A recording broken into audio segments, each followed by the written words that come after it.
team be able to bounce back before? You mentioned that this team has to be the aggressor and show the effort. What is it going to take, especially importantly when it comes off the game? Yeah, it's really, Megan, you know, I'll always revert back to the mental side of this game and how important that is. You saw that across the league. There was some weird and wild scores across the league going into All-Star break. We were part of that coming out of the break. So for our team to be mentally ready for the challenge versus a team that just played a Cleveland team and they were up 30 in the game. And so how is our awareness to every responsibility, every single play? So I'm really looking forward to diving into the mental piece of this team and growing that way. Jacque, I think you might have got 34 points, I think, out of your starters. I apologize. I think you got about 34 points out of your starters the other night. Are you keeping the same lineup, or are you considering any changes there?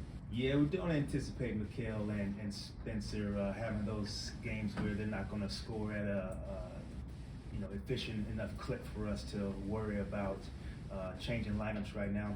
I think the consistency part of trying to get this group to grow and understand each other is more important. And then you got to think about, when you do lineup changes, why are you doing them? All right, so for this group, the combination of, we have to have a defensive and offensive cohesion.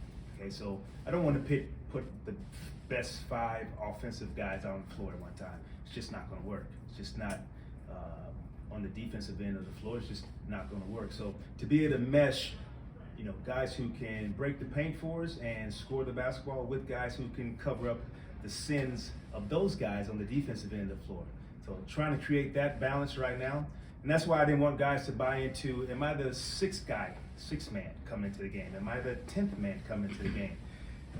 Sometimes it really doesn't matter with this group because I'm trying to put 2 units together that cover for each other.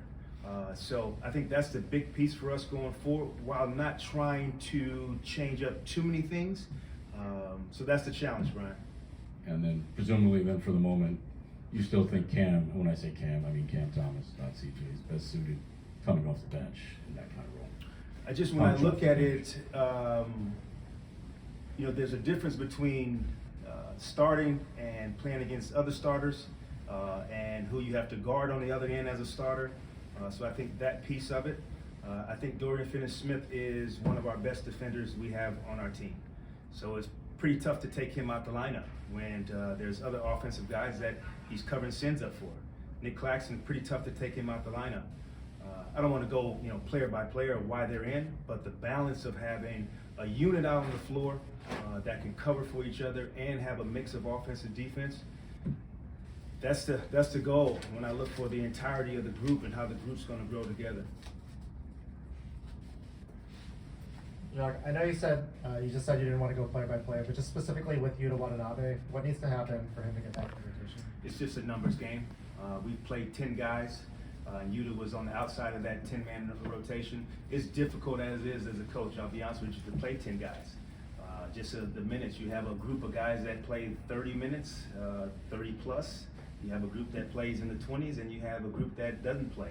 It's hard for guys to come into the game and play 8 minutes. The last time he played, before this last game, I did that to him and apologized to him. He played a 3-minute stint, and it wasn't fair to him. He missed 2 shots, and that's not the reason he was out the lineup. Yuta was great for us when he was getting quality minutes, and those were 20 minutes a game. Now we got 10 other guys who are in the lineup and healthy, and he's just on the outside looking in right now. Jacque, how many? Hey, buddy. Look at you. How you doing, partner? How are you, sir? I'm wonderful. How many full-on no travel day practices have you been able to get in with this new group? Well, we had 2 coming out of the break, and I guess you can include our game versus Chicago. That was a scrimmage. That was a scrimmage. That was a scrimmage with referees. So we got that in too. 2 practices and a scrimmage. But that's been really it for this group as far as live action and having the group together. Just our recent days together. That's not much time. Not much. Jacque, forgive me if this is incoherent. I've been trying to simplify this all day, but you know, in your coaching career, you've been the guy coming in, you know, with a coaching change, just like Atlanta kind of has some stuff swirling around and might have a new coach soon. I mean, does that affect the way guys play? Is it something you kind of keep in mind when playing them today? Well, I think historically it's been chronicled what happens after a coach is released, how the team plays. I even think Vegas takes a look at it, and I think historically it's been something different that the team responds to. So you always take that in consideration. They seem to play with an extreme amount of energy and effort the other night, and so that's a team we'll have to play against tonight. But I think historically those teams have responded over the years. You mentioned the Hawks in that Cleveland game, and they were efficient, super efficient in a quarter, and the numbers that they put up. When you watch the film, when it comes to the response, what specifically do you need to see from your guys going up against this team?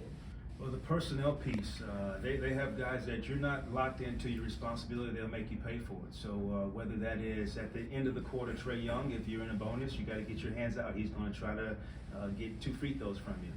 The ability, if we're going to switch on defense, knowing that he has ability to reject screens and shoot from anywhere. So your alertness that Bogdanovich comes into the game, he can't get open threes from us. If Kongu or Capella are at the rim, they can't get second opportunities. You have to box them out, or they make you pay for it. So there's a long laundry list. That's why I love the mental component. Are our guys locked into who am I guarding, what that guy can do to hurt our team, and how can I help to stop that? Okay, thank you. All right, guys. Great to see you, Potter. Great to see you.